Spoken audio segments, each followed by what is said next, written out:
So, what are some roles and responsibility that a sustainability manager has on a big budget film?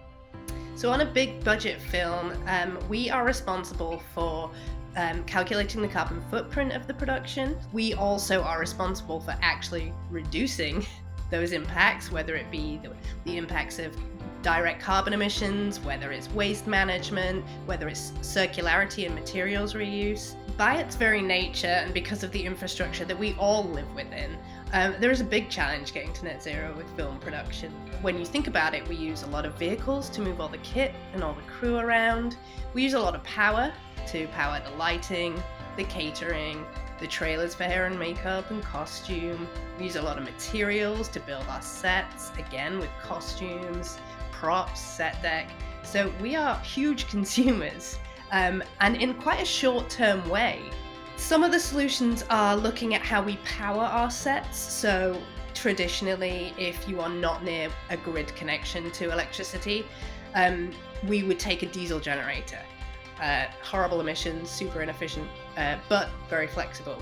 So now we're really looking at how do we replace that with something that is a lower carbon technology. So we've had great success using battery technology, hydrogen technology even, hybridizing batteries with those diesel generators just to reduce the number of hours that they run at.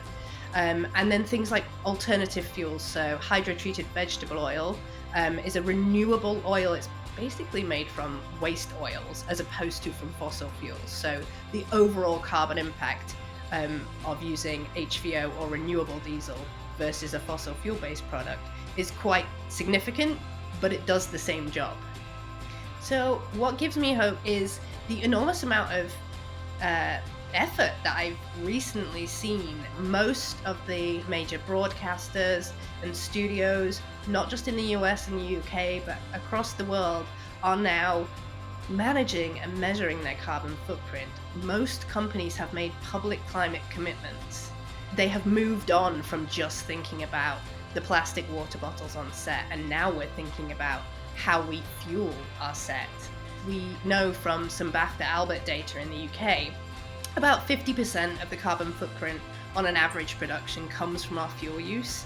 So we're really putting our efforts where it counts, and that real shift to knowing what the problem is and really trying to tackle it in a measurable way gives me hope.